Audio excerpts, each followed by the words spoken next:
Go for the poles and the pools.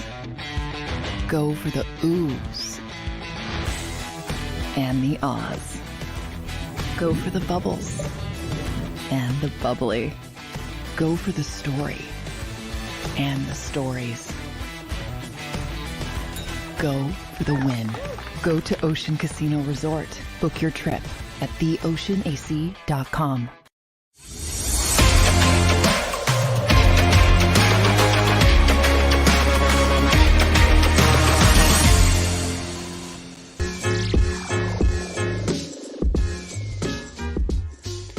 What's up, everybody, and welcome in to the Legal Hands to the Face show with Bill Colarulo on this depressing Tuesday night, right before Christmas.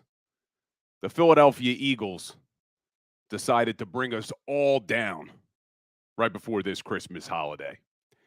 But we have a great show planned for tonight. We're going to dive in head first to what's going on with this Philadelphia Eagles team, what we saw in Seattle last night. And we're going to be joined shortly by Hall of Fame writer, Philadelphia legend, Ray Didinger. And I can't wait to talk to Ray Diddy about his thoughts on this Philadelphia Eagles team. And we are streaming live on YouTube. This is being simulcast on Bill Colarulo's YouTube. That's me. JAKIB Sports Network's YouTube. And we are also streaming live on TikTok. So for those of you who are on TikTok, Ray Didinger will be joining our show in about a half an hour. Head on over to YouTube. Follow me on YouTube. You can get it through the link tree or look for Bill Colarulo because you're not going to get Ray Diddy on TikTok. We'll be ending the live stream when we bring on Ray Diddy. But I see all my Legal Hands to the Face crew checking in. Let's get a little roll call in the chat from everybody. I see Xavier Spencer, Steve Rufo checking in. And we're going to upload the audio once this show is over to all your favorite podcast platforms. So if you're listening to this on the podcast, leave us a review. Goes a long way to helping us reach more Eagles fans. If you guys are here for the live show, hit that like button. Make sure you're subscribed to Bill Colarulo and Legal Hands to the Face Sports Talk on YouTube. Make sure you're subscribed to the JAKIB Sports Network. And make sure you're following me on all your social media platforms. But let's jump right in to this debacle in Seattle on Monday Night Football. 20-17. And I want to get into who's to blame for what we are seeing with this Philadelphia Eagles team. But before we do, and I said this after the Dallas Cowboys game, that we were not overreacting to just 2 games with how they got dominated by the Cowboys and then how they got dominated the week before that against the 49ers. And I've had a lot of people reaching out to me on this show, on the Philly Sports Power Hour show that I also host for JAKIB Sports, on my Instagram channel saying, you're overreacting. It's only 2 games. The Cowboys had 10 days rest. The 49ers had 10 days rest. This team's still 10-3. Well, what's our excuse now? This team has been trying to tell us who they were all season long. And we ignored it because we kept focusing on the fact that they were finding ways to win football games. But this team has struggled all season. You look at that defense, they sit in the bottom of almost every single category. You look at that offense and Jalen Hurts, they look lost in the last 4 games. This team is not a good football team. And we'll get into who's to blame. We'll get into what I think the problems are. But this is not an overreaction to only 3 games. We're going on 14 games now. this team trying to tell us who they were. Last night in Seattle, they let a backup quarterback in Drew Lock go 10 plays, 92 yards in a minute and 24 seconds to score the game-winning touchdown. And on that drive, Drew Lock didn't target our rookies. He wasn't going after Eli Ricks and Keely Ringo and Sidney Brown. He was going after James Bradbury. All-pro James Bradbury. And James Bradbury gets absolutely toasted on that last touchdown by Jackson Smith-Njigba. And you look at James Bradbury on that last drive, he was targeted 4 times. He gave up 4 catches for 87 yards and a touchdown. 87 of the 92 yards on that final drive were against James Bradbury. So when I sit here and I talk about now, this is going to be the 3rd week in a row that I've asked on this show, is this a championship defense? I asked it before the San Francisco 49ers game. And then we saw what happened in that game. I asked it again before the Dallas Cowboys game. We saw what happened in that game. I asked it again last week on this show before the Seattle Seahawks game. And that was before the Eagles announced, or Jay Glazer reported, that they moved on from Sean Desai as your defensive coordinator. And to me, Sean Desai was the scapegoat on that defense. I don't think Sean Desai was doing a great job. But I firmly believe, and I said it last week on this show, that I didn't think it mattered who they made the defensive coordinator. That was before they even decided to make the move. I said I didn't care who the defensive coordinator was on that defense. The personnel isn't good enough. And that falls squarely on the shoulders of Howie Roseman and his scouting department. And if you guys tuned in last week for the show, I went through all the defensive draft picks of Howie Roseman over the last 4 years. And how outside of the defensive tackle position, him and his scouting department have missed on every defensive player. I'm not including this season's players. These guys are rookies. I have high hopes for Sidney Brown. I thought Keely Ringo battled last night. But you can't expect that many rookies to contribute to your defense if you have Super Bowl aspirations. One player, maybe. You can't expect Sidney Brown, who we all knew was raw coming into the league. The kid plays with such aggression. I love it. I think he's going to be a fan favorite here eventually. But he's not ready. You saw it last night, and it wasn't because of a lack of effort. The kid tries, throws his body around, plays with reckless abandon. But he needs to learn a little bit. He's not ready. Keely Ringo played well last night, but he's going to make mistakes. Eli Ricks, they're going to make mistakes. What this defense needed was young players who were still on their rookie contracts contributing to the defense and outside of the defensive tackle position. And luckily, Reed Blankenship, who they got as an undrafted rookie last year, this defense severely lacks personnel. You look at the edge rushers, as good as Hassan Reddick is and Josh Sweat is, what do they have outside of those two guys on the edge? And that's on Howie Roseman. Howie Roseman was the one who decided to bring back Derek Barnett this year. Where's he now? Not even on the team anymore. Howie Roseman's the guy who drafted Kyron Johnson in 2022 to play defensive end. He's on the Steelers.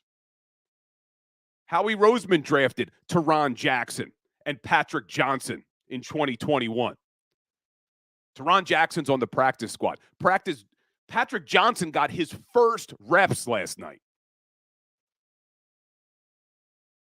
2020, defensive end, Casey Toohill. He's on the Washington Commanders. They have not drafted a defensive end that is contributing to this defense since 2018 in Josh Sweat. This personnel falls squarely on the shoulders of Howie Roseman. He neglected the linebacker position.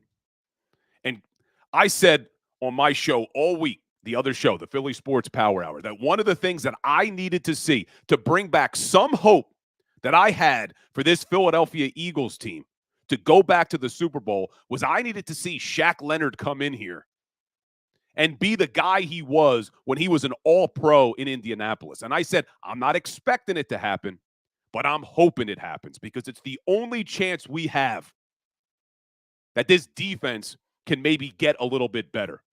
Changing defensive coordinators isn't going to do anything. And I don't want to hear that the defense looked a little better last night. They were playing one of the worst offenses in the NFL with a backup quarterback. Of course they should have looked better. And when the game was on the line, they couldn't stop him. And if you looked at Shaq Leonard in the limited reps he played last night, he is nowhere near the same guy he was before the injuries. You're seeing why the Indianapolis Colts let him go. This is on Howie Roseman. Neglected the linebacker position, neglected the other safety position next to Reed Blankenship, tried to make Terrell Edmonds or Justin Evans the guy. Well, Terrell Edmonds is gone. Justin Evans is on IR, so they had to trade for Kevin Byard. He's not the same guy he was. And then Howie Roseman's the guy who decided not to pay the linebackers, not to pay Marcus Epps, but to bring back James Bradbury. And I have people telling me today they need to trade James Bradbury. They need to cut James Bradbury.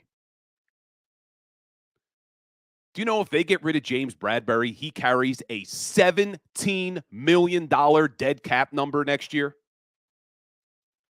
That contract that Howie Roseman gave James Bradbury, $17 million dead cap hit if they tried to move on from him next year. That is on Howie Roseman. And I tweeted out today that this Philadelphia Eagles organization decides to move on from Sean Desai as the defensive coordinator when they severely lack personnel on the defensive side of the ball. But yet you look at that offense that is loaded with talent, loaded with personnel, and they don't make a single change to the offensive coordinator, to the play calling. And that offense looks so disjointed, man. Looks like it has no rhythm, no creativity. And I'm not absolving Jalen Hurts. Jalen Hurts needs to play better. You can't throw 2 interceptions against the Seattle Seahawks last night. Jalen Hurts now leads the NFL in turnovers with 17. He's tied with Josh Allen and Josh Dobbs with 17 turnovers. But the problem that I see, and again, I am not absolving Jalen Hurts, but the problem that I see is the mindset that Nick Sirianni and Brian Johnson preach on the offensive side of the football. You look at the decisions that Jalen Hurts made last night in throwing both of those interceptions. The first one, there's about 8 minutes left. Philadelphia Eagles have the ball over midfield.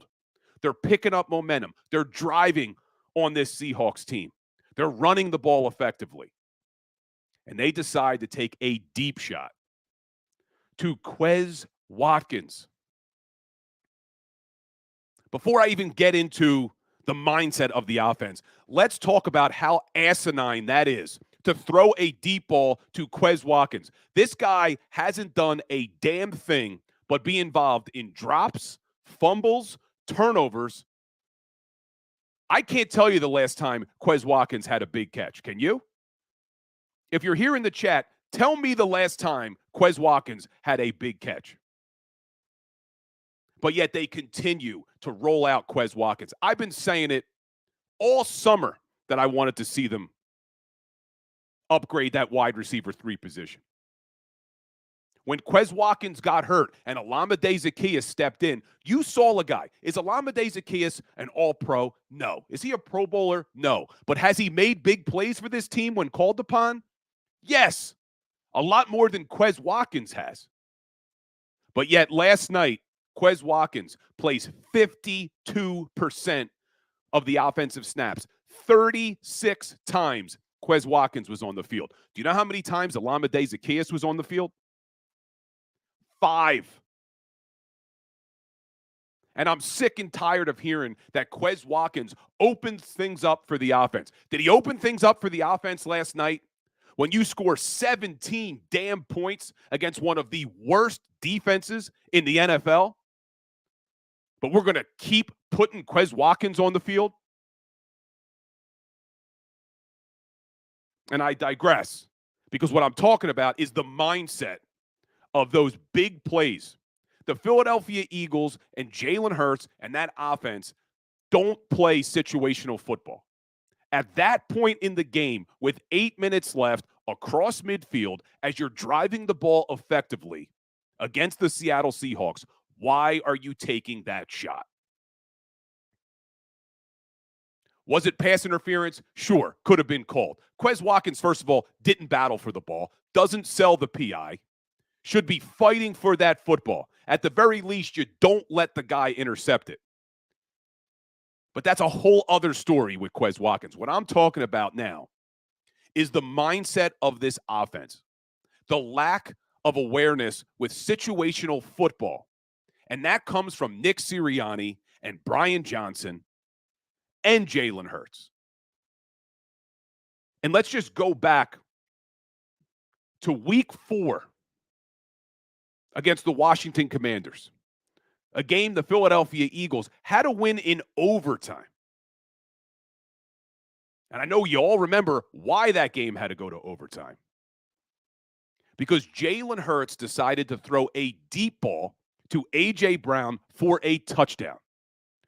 Worked out that they scored a touchdown. But situationally, anyone that knew football looked at that play and said, why would they do that?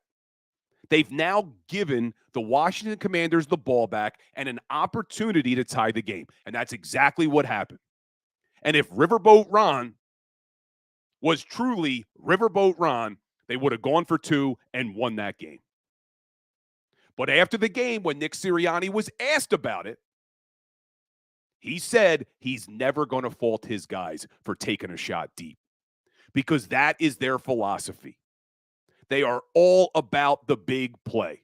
And you saw it again in this game to Quez Watkins, and then you saw it again at the end of the game when they only needed 15 yards. 15 yards to get into field goal range for the most clutch kicker in the NFL with Jake Elliott.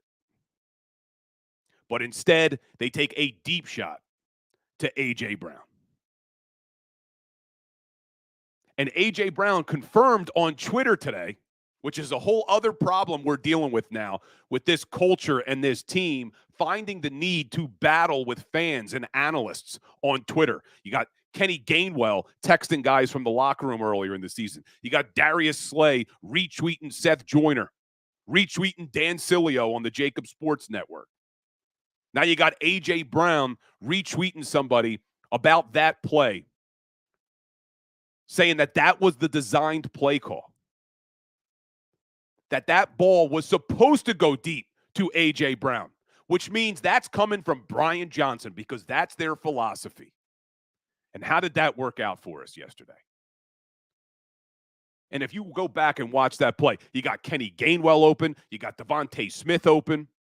And that's why I'm not absolving Jalen Hurts. He needs to be better with the football. But that is coming from the top. This is what they want. They want to try to limit big plays on defense. That's why they play so damn passive. And they want to get greedy on offense.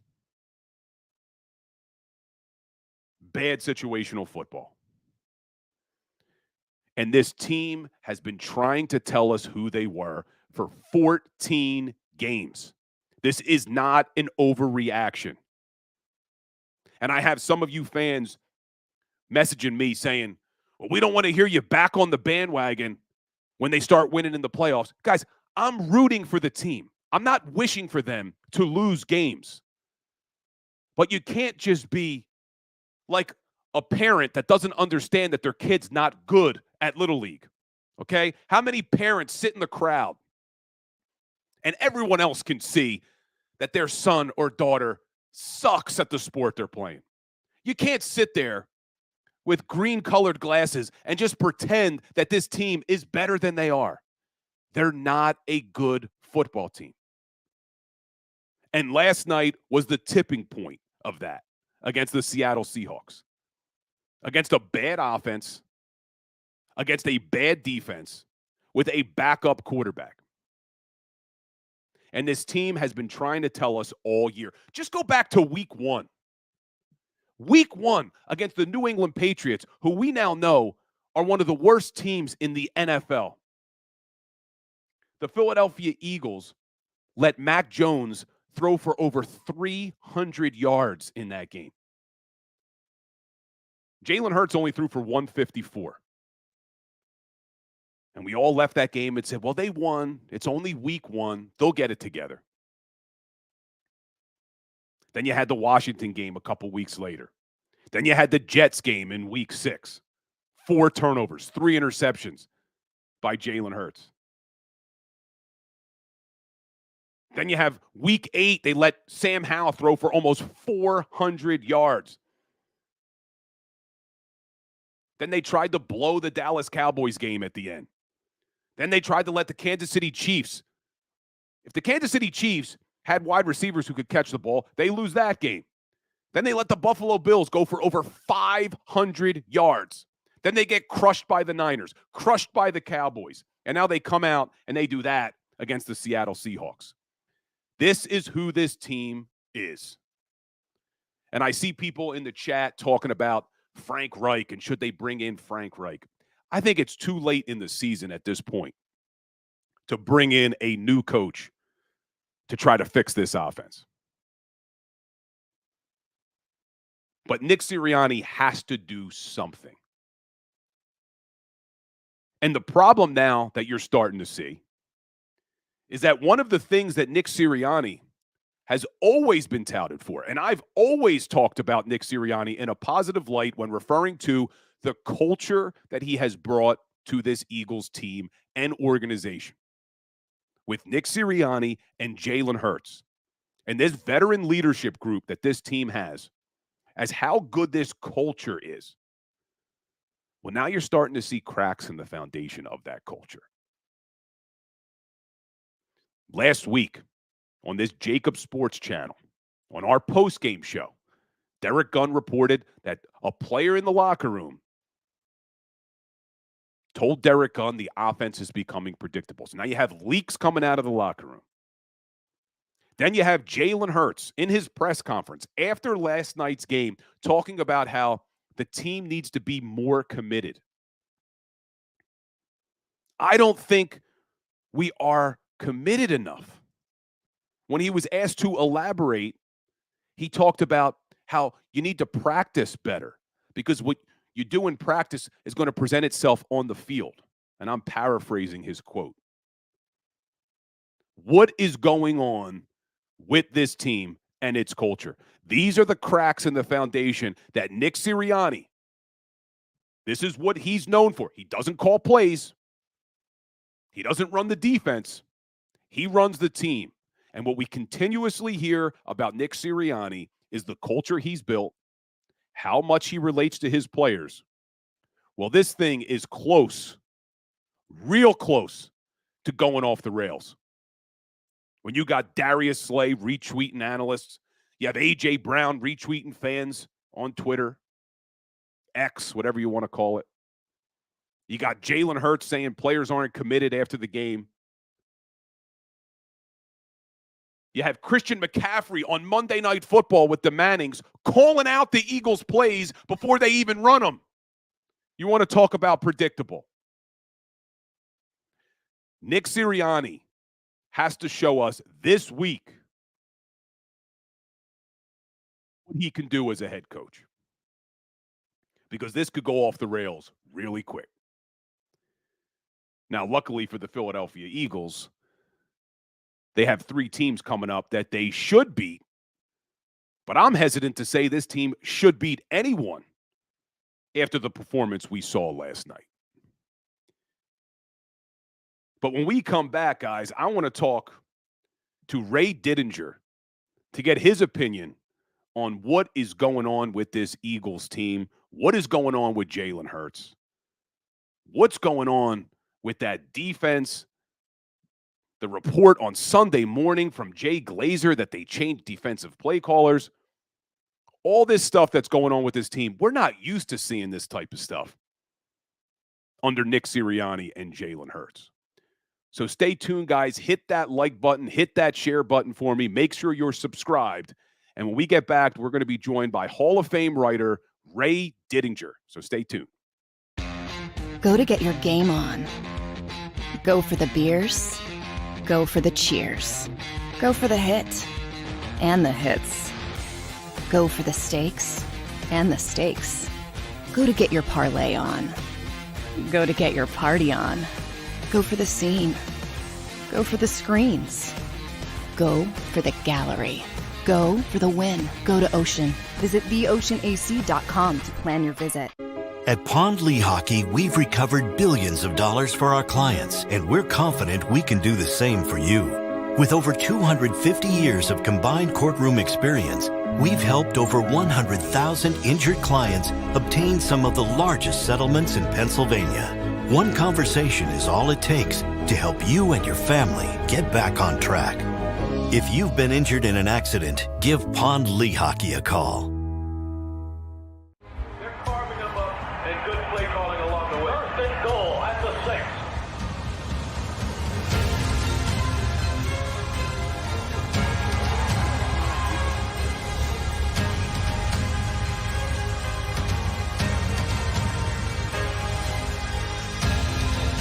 Field of life, First Trust Bank is there for you. Champions on 3. 1, 2, 3. Because Philadelphia dreams deserve a Philadelphia bank.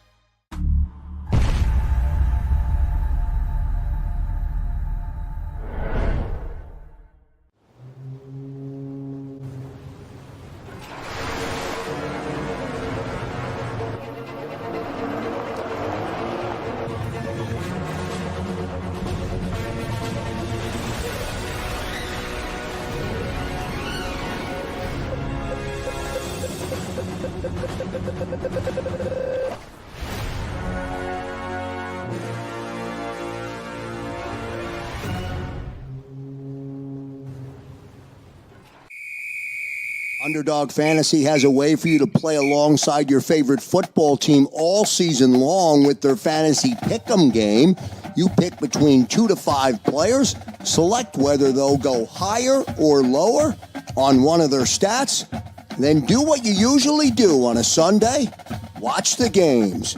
You can win up to 20 times your money in a single game by going 5 for 5. It's a fantasy game, and the Sports Betting Show wants you to get involved. Go to UnderdogFantasy.com. When you sign up, use the promo code WIN, and Underdog will double your first deposit up to $100. That's UnderdogFantasy.com. Use the promo code WIN. Do you stream on a Roku, Fire Stick, Google TV, or Apple TV? Now you can watch 6ABC 24/7 with the 6ABC Philadelphia streaming app. And the big story on Action News? Search 6ABC Philadelphia and start streaming today. EAGLES, Eagles.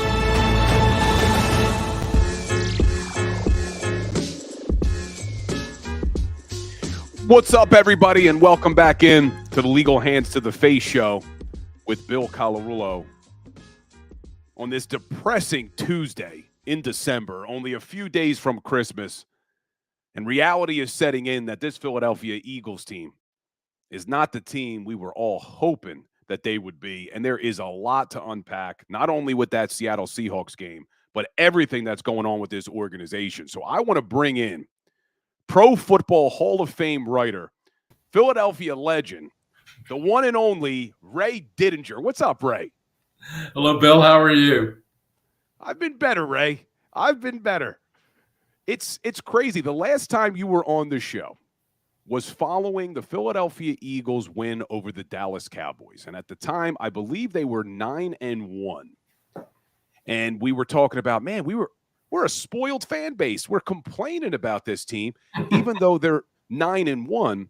But it looks as if they've been trying to tell us who they are all season, and they were just trying to find ways to win. But there were problems with this team if we looked. What are you seeing, Ray?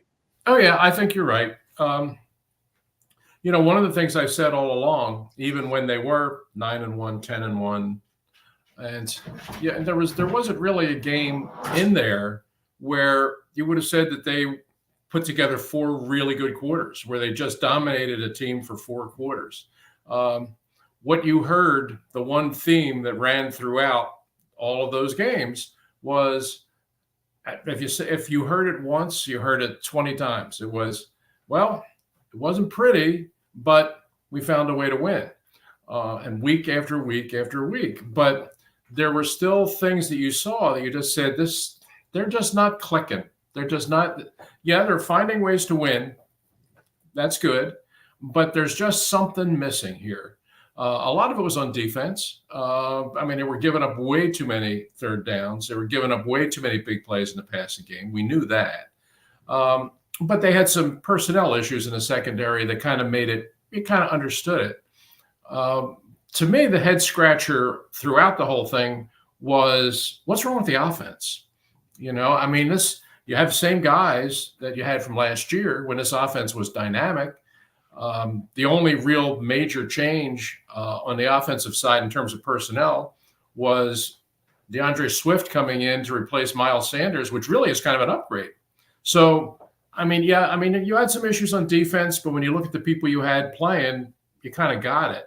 What was puzzling to me throughout this was, where's that dynamic offense that I was expecting? Because those guys are still there. And that was there the whole time.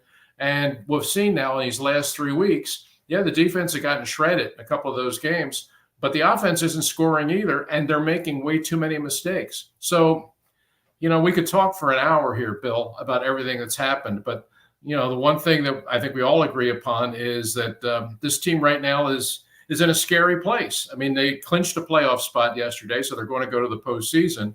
But unless they can find their way out of the woods here, they're not going to last very long. Unfortunately, I agree with you. And you mentioned that offense. Let's talk about it for a second, because who do you blame for that? Like you said, it's a lot of the same personnel. DeAndre Swift may be considered an upgrade from Miles Sanders. Yeah, I think so. Isaac Sayamala was a big loss, but I thought Cam Jurgens was playing well. Sua Opeta was in there last night, but it doesn't look like it's the right guard. And Jalen Hurts, I don't know if you want to say he's regressed, but he's certainly not playing to the level he was last year. Who do you put the blame on? Is it the play calling? Is it the offensive scheme? Is it Jalen Hurts? What's going on with that offense? Well, like most things in football, it's never one guy or one thing. It's everything, and you can start with the quarterback. That's fair. I think that, he is just about now this season has turned the ball over more than he did in the last 2 years combined. We didn't expect that. This was a guy who made a ton of big plays last year, but more important than that, he just didn't make many mistakes. And that's not the case this year. He's making mistake after mistake. Is that regression? I guess you could define it that way. But he certainly isn't playing the way I think any of us expected that he was going to play. I think even though Nick Sirianni doesn't like to say it, I think there are issues. I think there are issues in the coaching. I think there are issues with the play calling. I think there are issues with the design of the offense. Shane Steichen was a really good coach. He got hired by the Indianapolis Colts for a reason. This offense that he drew up last year and that he really kind of orchestrated was really good. It was prolific week in and week out. They were moving the ball, they were making plays, they were scoring points, and they weren't making mistakes. Not true this year. And if you see what he's done since he's gone to Indianapolis, you look at that offense, the way they're playing. He's playing with a backup quarterback. He lost his rookie quarterback who looked like he was off to a good start. They haven't missed a beat. They plugged Gardner Minshew in there, and they've continued to win. They'll get to go to the playoffs. And a lot of it is just you look at them and you say, man, they're a well-coached team. Well, that guy was coaching in Philadelphia last year. So I think that's a factor too. The personnel is the same, but there just isn't the same kind of fluidity. There isn't the same kind of coherence in the offense. They're an offense that kind of just lurch from play to play now. And way too often they stop themselves with costly mistakes. And I talked a little bit before you joined the show about situational football. And this Eagles organization, especially under Nick Sirianni, have always talked about the big play. And yesterday we saw them take two chances, really, that I thought were unnecessary risks. The one to Quez Watkins with about 8 minutes left, and then the one at the end of the game to A.J. Brown when you only needed 15 yards. Right. Do you agree with me that is basically what Nick Sirianni wants, though, is their mentality, is try to take the big play? Because I also mentioned, Ray, if we go all the way back to the Washington game when they went for the big play instead of doing the smarter thing, which was running out the clock, kicking the game-winning field goal, and ending the game, they scored quickly. Sirianni said after the game, hey, I'm never going to fault our guys for taking a shot. Well, came back to haunt us a little bit yesterday.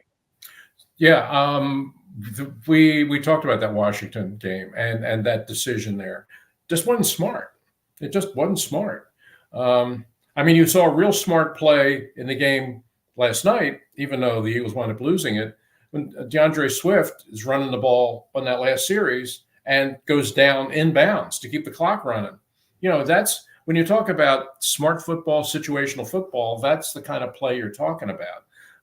And I do think there is a tendency philosophically within the offense to think big play, and perhaps to a fault. Everybody gets hung up on the analytics stuff, and I don't know if you can just define it purely as analytics. But if you hear Nick at his press conferences, he's talking all the time about big plays. And in the National Football League, games are won with big plays. And I think sometimes that mentality gets you in trouble. There were occasions yesterday, and you put your finger right on two of them, where Jalen Hurts is going for the big play, and there's no way you can tell me it's the smart play. Just not. The ball he's forcing down the field at the end of the game to A.J. Brown, he's got a receiver, he's got Kenny Gainwell just wide open in a situation where all you really need to do is get 12, maybe 15 yards, and you're in field goal range for Jake Elliott. And here you are going for the whole ball of wax, shooting it down the field. Not smart, and the play with Quez Watkins, you're going to lay that ball up there for Quez Watkins, who hasn't made a play in 2 years. In that situation, with you leading the game, you're controlling the ball. Why would you do something like that? That's just poor judgment. And is it partly a coaching thing, or do you lay it on the quarterback? I think at this point in his career, you got to give some of the blame to Jalen Hurts. I know he was not playing at 100% last night. I know he wasn't feeling well, and that was pretty obvious throughout the game. But there's, you got to. There's an old expression that Don Shula used to use, where he said, "If you're hurt, you don't play, but if you play, you're not hurt." So if you're subpar and you're playing, then let's not try and make that an excuse. If you're really that hurt, then you shouldn't be out there. If you're out there, then you got to play like you're able to play.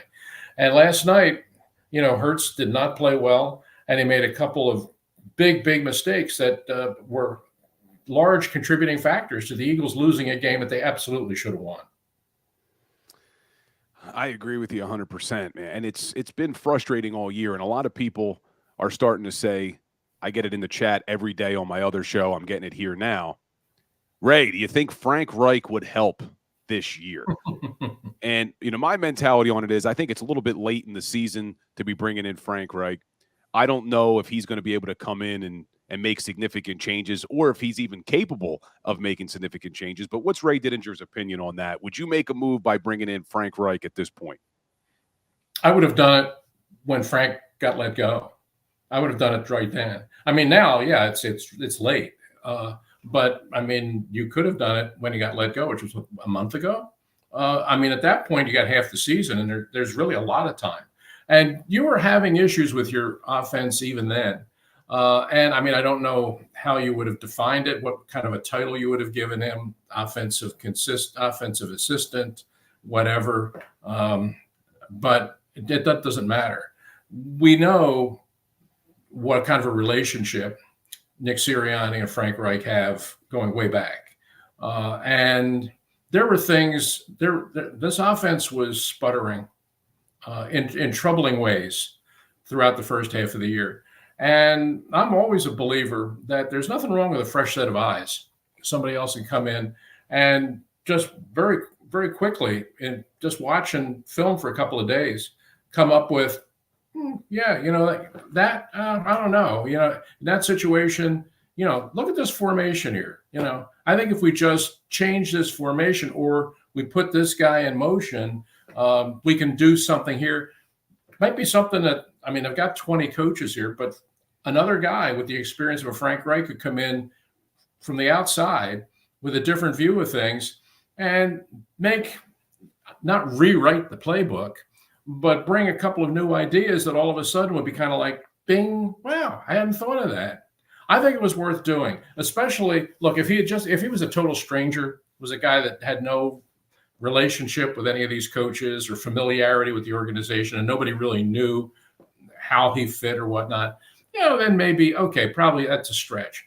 But you got a guy like Frank Reich, and who has a history in that building, and a guy who, without question, helped you win a Super Bowl a couple years ago, and on top of that, has a long-standing relationship and a respectful one with your head coach.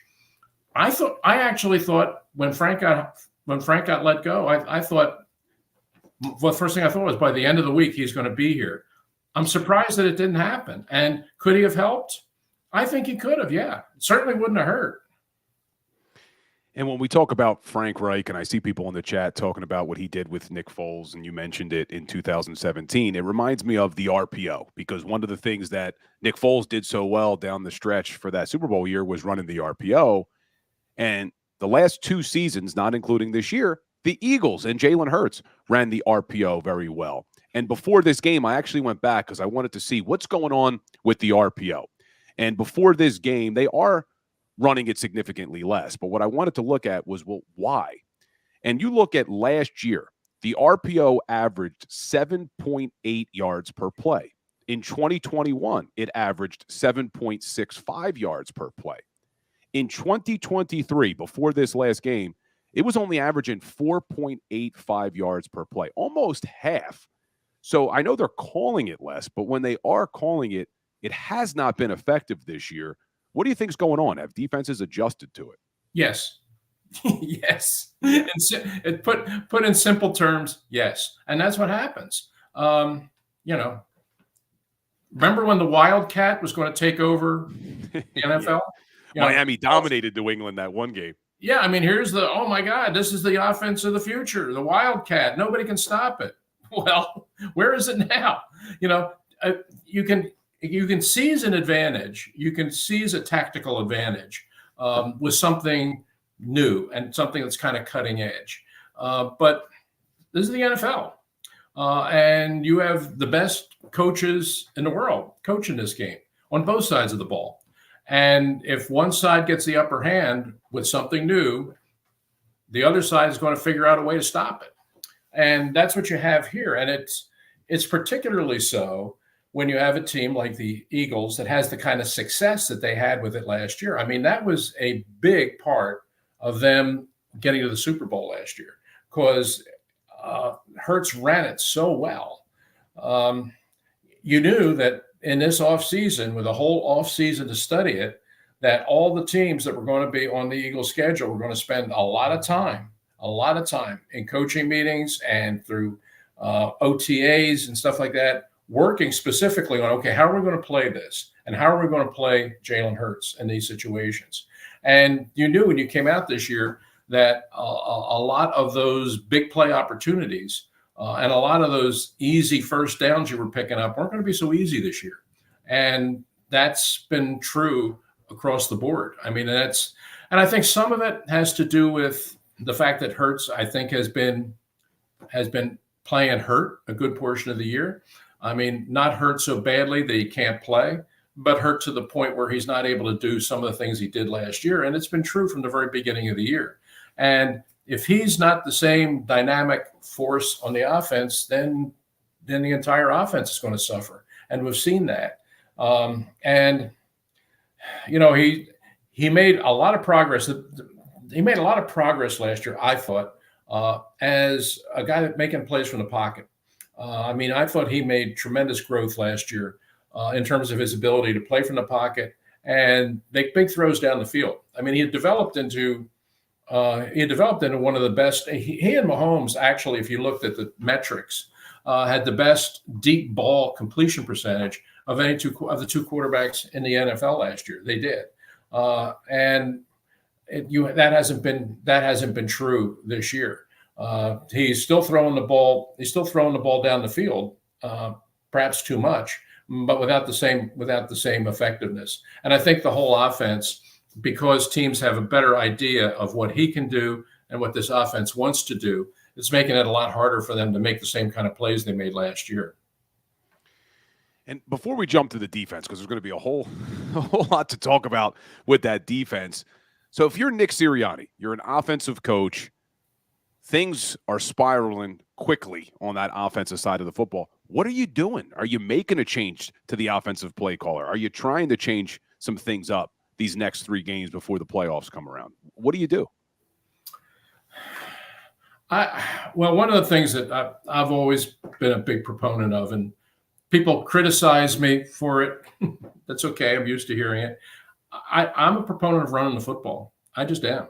And I think whenever I say that they need to run the ball more, look, I'm not one of the 2 guys standing outside the building with the sign. I don't want anybody. That wasn't you? That was not me, and nor did I make up the sign and hand it to them. That was purely their doing. But I don't disagree with the philosophy. When I say run the ball, I'm not suggesting that we're going to go back to the Woody Hayes era, where you're going to run the ball. You're going to run the ball in every play. That's not what I'm saying. What I'm saying is run the ball enough that you have a balanced offense. The best offenses in football, regardless of the era, were offenses that could do multiple things, that could both run it and pass it. The best team in football right now, in my view, I mean, clearly is the 49ers. And if you look at their offense, it is beautifully balanced. I mean, the game when they came into Philadelphia and murdered the Eagles a couple weeks ago, look at the play distribution. 28 runs, 27 passes. Perfect balance. And when a team can do that, when a team can do both things, then every time they break the huddle, you've got a tremendous amount of pressure on the defense because they don't know what's coming, and that's just the formula to win. A balanced offense is going to win in the 50s, the 60s, the 70s, anytime you want. If an offense can do 2 things, that's better than an offense that will only do 1 thing. And that's all I've ever said. Running the football, when I say run the football, I'm just talking about not running it on every play, but running it enough that it forms a productive partnership with the passing game. Well, that's one of the things I would try to do. I would definitely try to implement more of a running game. The RPO could be certainly part of it, but they could run the ball in a traditional kind of way here because your offensive line is that good and you have good backs. So that would be part of it. And the other part of it is just easy stuff. Like, I mean, Swift is a really good receiver. Use him as a receiver coming out of the backfield. If you want to throw the ball, fine, you can throw the ball, but you can throw the ball. You can allow yourself to have easier throws than pushing it 40 yards down the field. As good as Brown and Smith are, and they're very good, I think that this team philosophically is not a high percentage passing team with the way they're approaching it now. I mean, they're taking, to my view, too many deep shots when there are easier options underneath. And the play on the final interception last night was a good example of that. You have Gainwell wide open for nice yardage that could have set up your field goal, but instead you're throwing it 40 yards down the field going for the home run ball. If you hit it, great. But very often I think the smarter play is to take the shorter play. And the offense, when they are methodical going down the field, they look so good. Look at the first drive last night against Seattle. 15 plays. They ran it 10 times, threw it 5. They were balanced. And you talk about running the football, Ray. Last year, this team went to the Super Bowl, had a top 5 rushing offense. 2017, they won the Super Bowl, had a top 5 rushing offense. You have to be balanced. And I agree with you. We're not saying don't throw the ball at all. But right. one of the things we were asking for right before the Dallas game was to be balanced. They weren't. Look what Buffalo did to Dallas. They ran the ball 49 times and dominated the line of scrimmage against the Dallas Cowboys. Right. But this team doesn't want to do it. And when you say philosophically, do you think that is Nick Sirianni, or is this coming from, because we've all heard the stories, Jeffrey Lurie doesn't want a team that doesn't throw the ball a lot? You think there's any truth to that? Oh, yeah, I think there's truth to that. I think that, and I don't think Jeff makes any secret of the fact that that's he really believes that this era of football is all about throwing the ball and scoring points and making big plays. I don't think Jeff thinks that the era of steel curtain football is coming back, that you're going to be winning games 6-3, that teams are going to be scoring a lot of points. And I understand it in the sense that that's certainly the direction of the pro game. Certainly the rules of the way the rules are in the league right now, it all favors the passing game. I mean, everything is sort of geared towards that. But I really believe that a balanced offense is the better way to go. And if you just watch the 49ers week in and week out, and you watch the way how the running game sets up the passing game and the passing game sets up the running game, and the way Kyle Shanahan orchestrates all that. And look, I know they have great players. I mean, it helps when you have skill position players like Kittles and McCaffrey and Ayuk and Samuel. It really helps if you have those guys running it. But a big part of it is just the design of it and the ability of one phase of the offense to supplement the other. I mean, I think they've hit on a real sweet spot with that offense right now, and that's part of the reason why right now I would say they're the odds-on favorite to win the whole thing. Yeah, it's hard to argue with. Well, we've been talking a lot about the offense, and we haven't even gotten to the defense yet, and there's a ton to talk about on the defense. First, let's go back to Sunday morning. Well, I guess we should go back even further to Tuesday when Nick Sirianni was asked at his press conference, are you considering making any changes to the coaching staff on defense? He says no, and then goes on to even say, we have a lot of faith in Sean Desai. That's why then corrects himself, that's why I hired him. And then a report comes out on Sunday morning from Jay Glazer. They're making a change. That's now been confirmed. Have you seen anything like this that late in the season to the defensive side of the ball? We've seen offensive coaches sometimes take back play calling, but I don't remember seeing a defensive coordinator demoted like that this late in the season. I can't think of one offhand. But yeah, we have seen offensive coaches have a change, not on that side of the ball. I think that especially when the head coach isn't a defensive coach. If the head coach was a defensive coach, he said, hey, I'm going to take back the defense. That's understandable. Sirianni lets you know he's not the defensive coach. He's an offensive coach. No. So that's why it was so surprising to see them do it this late. Yeah, I think that there was some speculation, shall we say, from people suggesting that this decision came down from above. That Nick's answer when he was said, are you thinking about making any changes in the coaching at this point? And Nick very quickly said no. And then all of a sudden, it turns out that there is going to be a big change. That some people have speculated that, they see the hands of Jeffrey Lurie and Howie Roseman here, that they pulled Nick Sirianni aside and said, no, you will be making a change in the coaching staff. I don't really see that. And I think if you listen to Nick's answers last night, when people finally had the chance to ask him about it, Nick's answer last night made sense to me when he said, "Look, when I said that to you guys, if I'm going to make a change," he said, "if I'm going to make a change, if I have something to tell the players, I want to tell them first before I tell you guys." So I think he's right about that, and I understand that a coach would feel that way. So to me, that kind of explains the timing of how this went down. In other words, Sirianni on Monday is addressing the media. The question comes up. He hasn't had a chance to talk to the team yet because they're not going to be there until the next day. So he hasn't had a chance to tell them. But in his own mind, I think on his own mind, Monday morning, that his mind was made up that he was going to make the change and he was going to take the play calling away from Sean and give it to Matt. I think he already had that in his mind. He goes in and meets the press. He's asked the question, and now he doesn't want to come out and say it and then have the players hear about it later. He wants to tell the players first. Understandable. But I think it's not like, no, he didn't want to do it. He said he wasn't going to do it. Then he was forced to do it. I don't think it worked that way. I think it was just a matter that he wanted to tell the team first before it came out. And if that's the case, then I understand that. I also understand the decision to do it because the way the defense was playing, they were getting shredded, and some of the stuff that was happening, if you watch the tape, some of the things that Desai was doing, some of the plays that he was calling, some of the way he deployed the players in given situations, down and distance wise, you just thought, what is that? I mean, some of it just didn't make any sense. And it was certainly reflected in the two games. I mean, the 49ers and the Cowboys did pretty much anything they wanted to do offensively.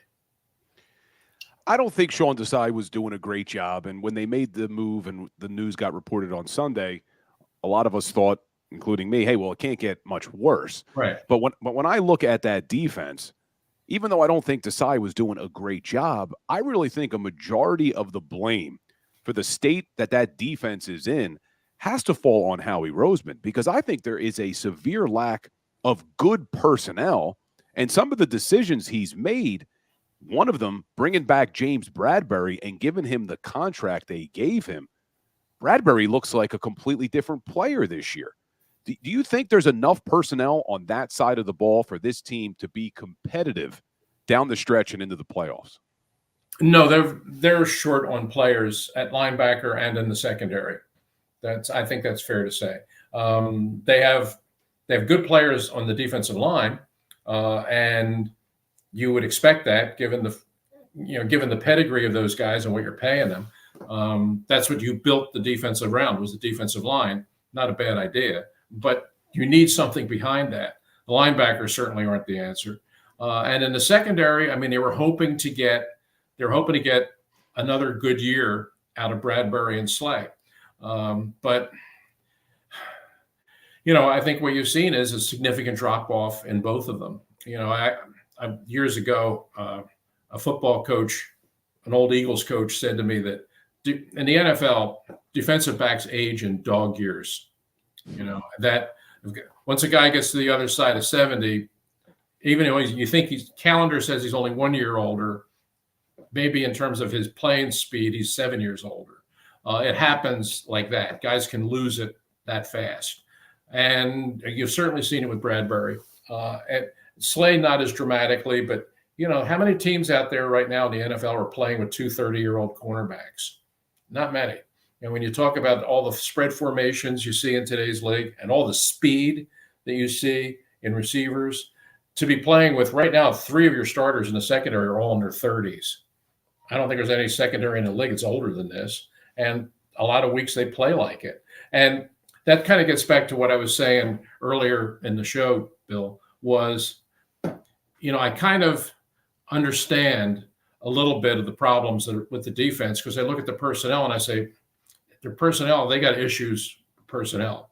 They just do. A linebacker and safety, and the linebacker and secondary, they get the personnel just isn't good enough in my view. So I kind of understand that. I understand the drop off there. The offense to me is the harder one to figure out, because you're looking at the players and you're saying, well, these are the same guys from last year, and they're not performing either. But defensively, yeah, I know Desai.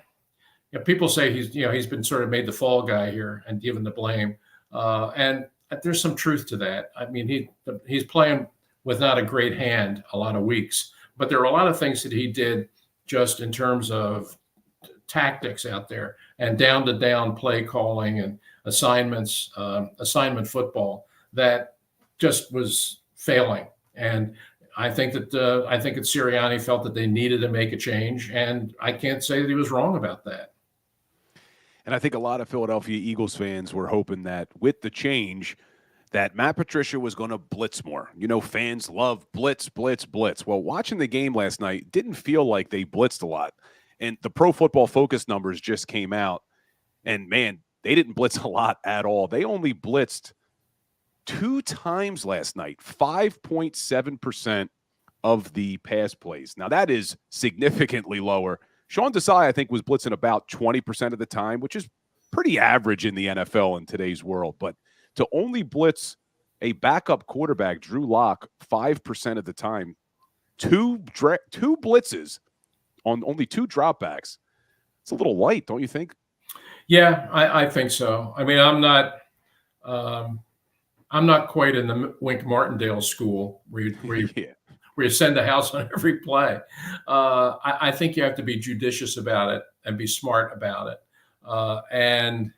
But I think you have to do it. And one of the things about Desai that I found troubling was the fact that I thought in the way that he deployed his pass rush, I thought he just made it way too easy for teams to double team Jalen Carter. Yeah. He's your best pass rusher. Ain't no question about that. He's really good. And he's the best thing you got in terms of trying to get to the quarterback, even more so than Reddick, because he's got it coming up the middle. But the defensive coordinator, if you're the defensive coordinator, you have to try and scheme ways to get him off the double team. You can't make it easy for teams to get a double on him right away. That's not his job. It's the defensive coordinator's job to the old expression, put him in the best position to succeed. If you're leaving him in a situation where he's going to be doubled every time the ball's snapped, then you're not doing your job as a coach. And I just never thought that one of the things I would have tried to do from week to week is try to find ways that I can free him up. Either if you're going to rush, even if you're going to go to a 5-man front where he's only going to be accountable for one blocker, or if you're going to loop him or stun him or do something to get him off of that. But way too many times he was just lining up and he had the center and the guard just collapse on him. And, you're putting your best pass rusher in kind of a no-win situation. And over the last 6 weeks or so, you saw his numbers go down as a result of that. Well, that's, some of that, maybe he's beginning to wear down, the rookie wall, maybe that's part of it. But the other part of it is the defensive coordinator. You got to figure out ways, okay, they're bottling him up. I got to figure out ways to free him up. And I just didn't think he did that. So you were in agreement with them making that move to Patricia. You'd like to see them run the ball more on offense. So Ray's just like all of us, because I see the people in the chat every single day, and that's pretty much what everybody's saying. Why can't this coaching staff just see it? And it's almost like they lose sight of the forest through the trees. They try to outsmart everybody. I mean, we saw it last night, throwing a wide receiver screen to Dallas Goedert with Devontae Smith as your lead blocker. Wouldn't common sense tell you to flip that, have Dallas Goedert be the lead blocker for Devontae Smith? I mean, sometimes you're looking at these games and you're thinking, what the hell are they doing? Yeah. Yes. There's nothing I can add to that. My reaction to that was the same.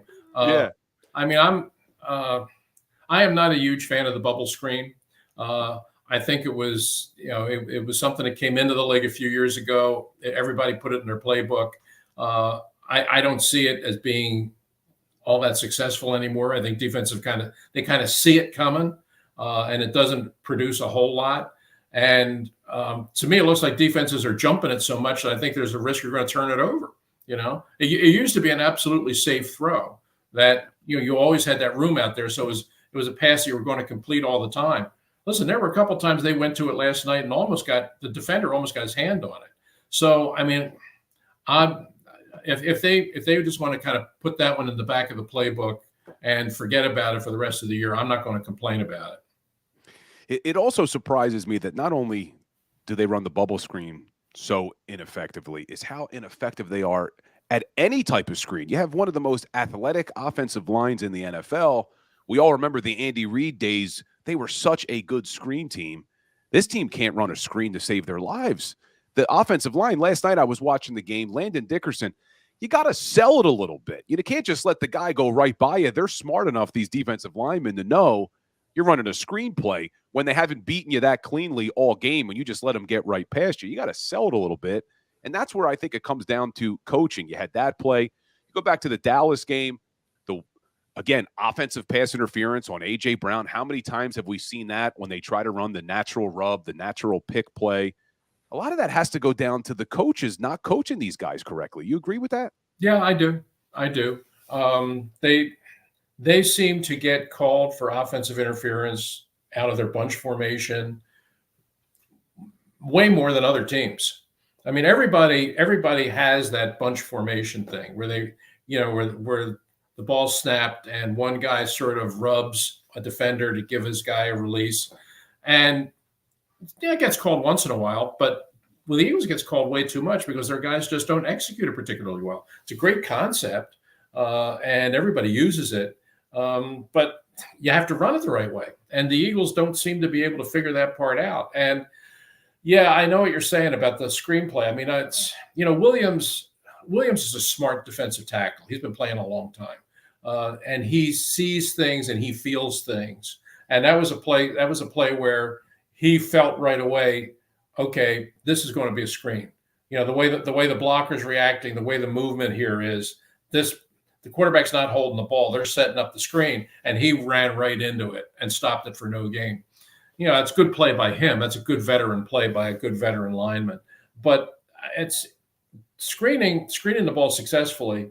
It's really about repetition and timing, and some of it has to do with the quarterback being able to execute it right, and being able to act it out and get the defense to commit to it, and then give your guys a chance to set up the screen and then run it. With Andy's team was really, really good at it. And look, a big part of it was having Brian Westbrook catching the ball, because he was in that situation in a broken field and a screen pass. Westbrook was about as good as it gets doing that. But it was also a part of it was they knew that was a big part of their offense. They practiced it all the time, and they executed it really, really well in big situations. Even though everybody knew they were going to run it, they were still able to turn it into big plays. Right now, with these guys, they just haven't been able to do that. I got one more question for you, Ray, and then I'll let you out the door. I apologize. I think we kept you a little long tonight, but so good talking to you. There's been a lot of people today going as far as calling Jalen Hurts Jalen Wentz, comparing him to Carson Wentz after that 2017 season, what you saw from him in the 18 and 19 season, and then in 2020. Do you see Jalen Hurts not being able to get back to the MVP form he was last year, or is he just going through a little bit of a rut right now? I think the latter. I'm not surprised that people are saying that, because, I mean, you look at the situation, signs the big contract. Carson Wentz was tremendous in 2017. I know nobody wants to give him credit for that now.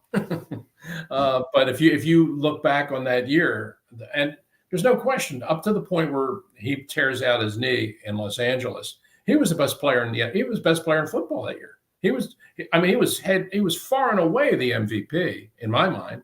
And he got that team a record that got them home field advantage and had a heck of a lot to do with them winning the Super Bowl. All of that's true. Well, then, he gets the big contract, and then all of a sudden everything starts spiraling down from that.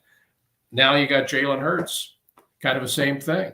You could make a case for him as the MVP last year, takes the team to the Super Bowl, comes up just short, gets a new contract, comes back this year, and clearly regressing.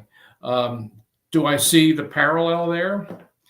I can see where people would say that. I don't feel it. I think a lot of what happened with Carson Wentz had to do with the injuries they had to play through.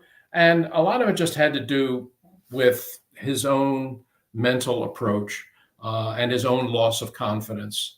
I think he just reached a point, whether it was, standing on the sidelines watching Nick Foles win that Super Bowl, coming back the next year, pushing his way through the rehab to come back the next year probably too soon, and then struggling to play, and then hearing the fans calling for Nick Foles. All of this stuff, I think, just got in his head, and he tried to press to make things better, and they only became worse. And in the process, Nick, I think that Carson, for the first time in his life, lost confidence in Carson Wentz. And if you're a quarterback in the NFL and you lose your confidence, you can't win. You can't play. You can't win. What Jalen Hurts is going through this year is it's certainly a rough patch for him, and I think playing hurt has been part of it. Is he over trying? I think a little bit, trying to force things, maybe more so than last year, and making mistakes. But I don't think. Now I'm just trying to interpret my view of the guy. I just don't see him as a guy that's going to lose confidence in himself. I think he's going to get frustrated, and you're seeing that. But I don't think he's going to get to the point where Carson was, where I just don't think Carson, when he was out there, just didn't trust his own ability to play and make plays. I think he lost that. And I don't see – Hurts is struggling now for sure, but I don't see him at that point where he's lost confidence in his ability to make plays and win games. And I don't know. I just think that he's a different kind of dude, and I don't see him getting to that point. I don't think that's going to be the issue with him. So I know people can think that, and I can kind of understand them worrying about that. But I think in terms of their mentality, and I think that Wentz and Hurts are two very different people. And I don't think what Hurts is going through now, I don't think is analogous to what we saw with Carson Wentz. Yeah, I'm on the same page with you. I think everything we've learned about Jalen Hurts, how hard this guy works to get better, the improvements we've seen from his first year in the league to last year, I don't think that we can write this guy off. And there's a lot of people, all the Hurts haters are loving the last few weeks because sure. I told you, but I think he's gonna get out of this funk. I hope he does.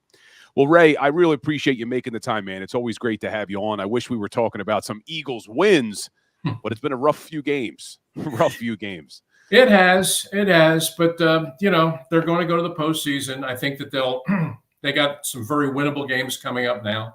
I think they'll wind up winning the NFC East and getting at least one home game, and see if they can get it together. I mean, right now they're in a bad place, but nothing to say that a couple of wins and then a good postseason challenge might not be able to get this team back on track. I'm certainly hoping so.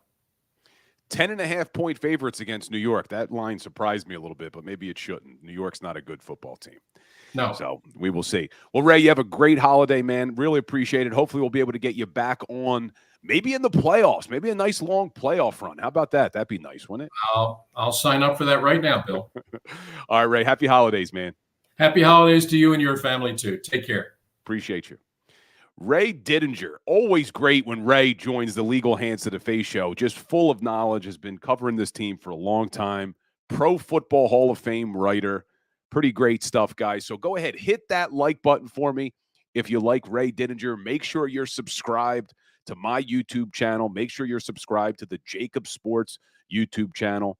And make sure you're following me on all social media, Twitter at Bill Colarulo, Instagram at Legal Hands to the Face.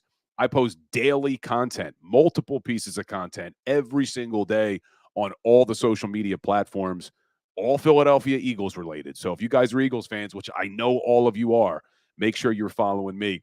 We're going to take a quick break. And when we get back, we'll talk a little bit about this Giants game. And we will also do like we do every single show, a little Philadelphia Eagles trivia. What kind of Philadelphia Eagles trivia? This one's more Philadelphia sports trivia. So stay tuned, guys. Hit that like button. We will be right back.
Any professional sports coach will tell you there's no substitution for preparation. At Malamut & Associates, that is a tenet by which we live.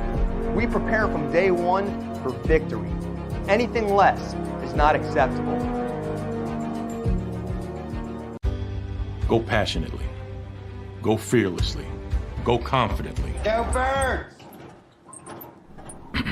Go confidently towards your goals with First Trust, Philly's hometown bank for nearly 90 years, and the official bank of the Philadelphia Eagles. We're focused on getting you over the goal line. So go with conviction, go with trust, Go Birds! and go forward with us by your side. First Trust Bank, the official bank of Philadelphia dreams. Oh, and go Birds. Underdog Fantasy has a way for you to play alongside your favorite football team all season long with their fantasy pick'em game. You pick between 2 to 5 players, select whether they'll go higher or lower on one of their stats, then do what you usually do on a Sunday, watch the games. You can win up to 20 times your money in a single game by going 5 for 5. It's a fantasy game, and the Sports Betting Show wants you to get involved. Go to UnderdogFantasy.com. When you sign up, use the promo code WIN, and Underdog will double your first deposit up to $100. That's UnderdogFantasy.com. Use the promo code WIN.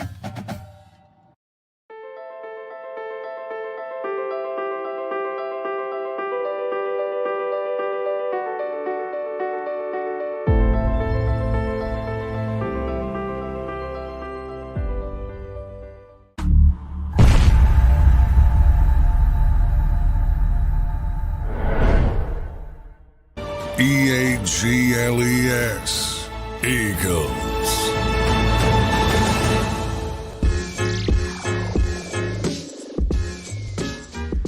What's up, everybody, and welcome back in to the Legal Hands to the Face show. Appreciate all you guys spending this 90 minutes with me. We usually do this show on Monday nights, but obviously couldn't do it last night with that Monday night football game. I can guarantee you this show would have been more entertaining than what we watched in Seattle, though. But we always do this show the day after the Philadelphia Eagles. So this coming week, Philadelphia Eagles play on Christmas Day against Tommy DeVito and the New York Giants. In fact, some of you guys may have seen the story about Tommy DeVito's agent making that deal with the pizza place in North Jersey.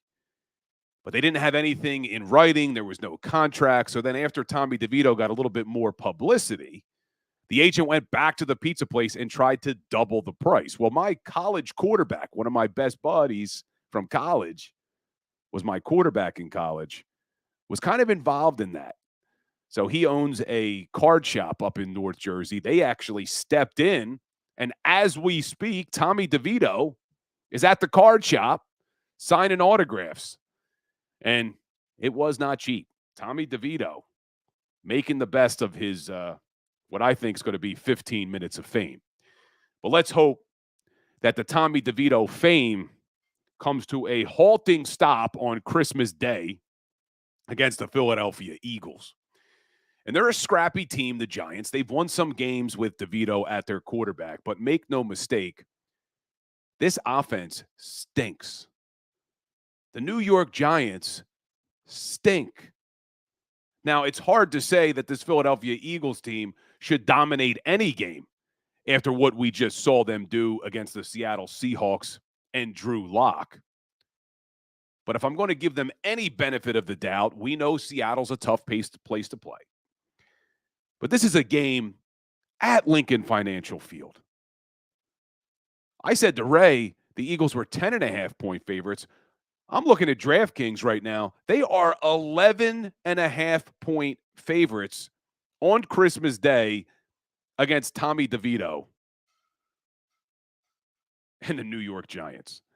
So this would be a week for them to get everything right. But I said that last week, talking about the Seattle Seahawks because they had such a bad defense and such a bad offense.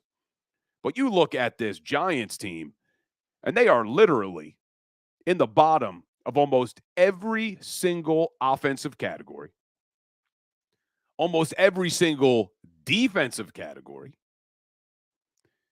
Now, you heard Ray Didinger earlier on the show mention Wink Martindale. Wink Martindale is the defensive coordinator for the New York Giants, and he loves to bring the blitz. In fact, I believe they may blitz more than any team in the league. Second most in the league. Only the Minnesota Vikings blitz more than the New York Giants. The New York Giants blitz 42% of pass plays. 42%. And you heard me mention to Ray, Philadelphia Eagles were averaging under Sean Desai about 20%, 22%. Matt Patricia blitzed 5% of the time in that game against Drew Lock. That surprises me. It doesn't surprise me because when you were watching the game, you could feel they weren't bringing the blitz a lot. But you're going up against a backup quarterback in Drew Lock. Why aren't you bringing a little bit more pressure? You're not getting there with your front four. Why aren't you bringing a little bit more pressure? That surprises me. Now, part of the reason could be because Matt Patricia doesn't have any faith in his secondary, which you can't blame him for that. Because, guys, when you blitz, when you bring more than 4 players, you're going to have less players in coverage. And I see Big Chris. Good point, Big Chris. I talked about this on my Philadelphia Sports Power Hour show today, the Philly Sports Power Hour that runs every day, 10 to 11 right here on JAKIB. I talked about this play that Patricia had Reddick drop in coverage on 3rd and 10. I did not like that. Now, I know Matt Patricia may be trying to change some things up, but you take your best pass rusher and you drop him into coverage instead of having him try to blitz the quarterback, try to rush the quarterback. Did not like that decision at all. So I'm all for trying to change things up, but don't take your best pass rusher out of the pass rush. But guys, like we do every single show, I'm going to give you a little bit of Philadelphia sports trivia. Now, this was my Today in Sports History today on the Philly Sports Power Hour. So for those of you who don't know or don't watch it, every day, Monday through Friday, 10 to 11, right here on the JAKIB Sports Network, we do the Philly Sports Power Hour. We talk a majority of Eagles talk, but we also talk Sixers. Been talking about our Fly guys.